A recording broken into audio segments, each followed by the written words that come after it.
If he did not support Scientology or was hostile to it, he would be declared a suppressive person and Marla would be forbidden to have any contact. At the least he was being handled. As this video shows, Kent Snyder worked regularly and closely with CCHR, actively promoting legislation favorable to them. This bill is not successful, is not passed, then 2 or 3 or 4 years from now, what you're going to find is you're going to find stories of parents who said, why didn't we work harder? My child is now subject to mental screening. He's now subject to therapy. There's all sorts of coercive measures that are going on. So the time is now. Parents need to understand that, and we're going to do everything we can to fight against it. This is important because there is an attempt to rationalize Ron Paul's involvement with CCHR and founding member Dr. Zass as harmless. On the Ron Paul forums, when a supporter points out the Scientology connection, another member tries to spin Zass as a great libertarian who is not a Scientologist nor is sympathetic to Scientology. This is bullshit. CCHR is a branch of Scientology and SZAZS co-founded it. The Church of Scientology would never allow someone they did not control to have that much influence. The CCHR website was registered by Scientologist Amber Smayataki. Most of the board are Scientologists. Zass denies being a Scientologist. A representative writes, sharing this battle does not mean that Dr. Zass supports the unrelated principles and causes of any religious or non-religious organization. This can be true working with most organizations, but as we have shown, Scientology does not work this way. You are either for Scientology or you are against it. Whether SZAZS himself believes in Xenu is irrelevant. What is relevant is Scientology considers Zass non-hostile and therefore successfully handled. Kent Snyder may have something in common with Lisa McPherson. His involvement with the cult might have killed him.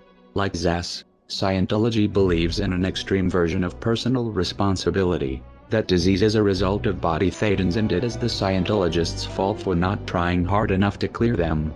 If they did, goes the theory, they would be free of disease. Zass doesn't push body thetans, but he does promote a dangerous distorted idea of mental illness that has the same potential effect, discouraging people from getting help because according to him any problems they have are imaginary.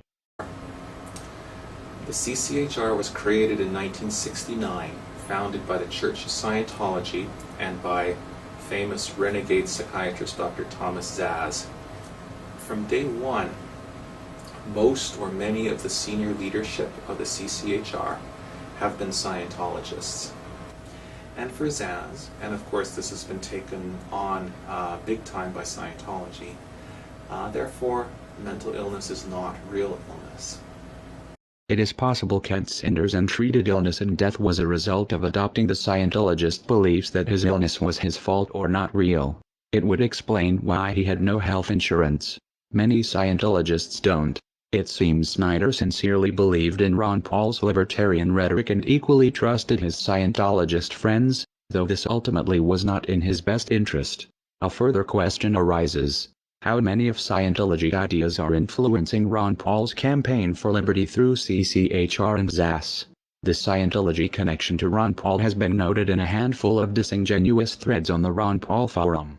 They are disingenuous because they ask questions a Google search can answer in seconds, yet few people link to these results. The threads are phishing members to see how much Paul supporters know about the connection, and when someone appears knowledgeable, the information is spun.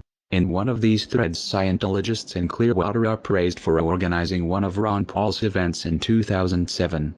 The writer clearly doesn't understand the significance of saying Scientologists and former Scientologists are involved. It's possible he is confused or misinformed. It's also possible Scientologists are lying about no longer being in the church. It would be a glaring anomaly that, everywhere else former Scientologists are considered SPs to be shunned by current members, except for those working on the Ron Paul campaign. More likely Scientology finds it expedient to muddle the connection by having members involved avowed they are former Scientologists.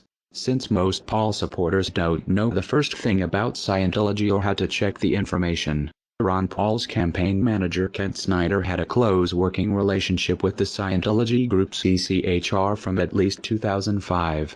Snyder worked closely with Scientologists at the same time he worked in politics to make Ron Paul the household name he is today. Snyder helped push legislation favorable to Scientology. To do this, he made PR videos approved by CCHR.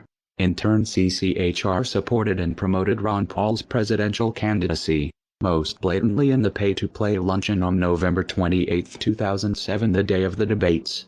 Campaign donation records from Clearwater, Florida show some members, Ron Paul personally met and talked with these people who collectively donated at least $19,000 that afternoon to his campaign. Ron Paul knew they were CCHR. It is implausible, working as closely with CCHR as he had. Paul did not know he was for all purposes working with Scientology. Another fact not as well known. In 2002, Ron Paul won the Thomas S. Zass Award as a tireless defender of individual freedom. That puts Ron Paul's personal association with Scientology back almost a decade.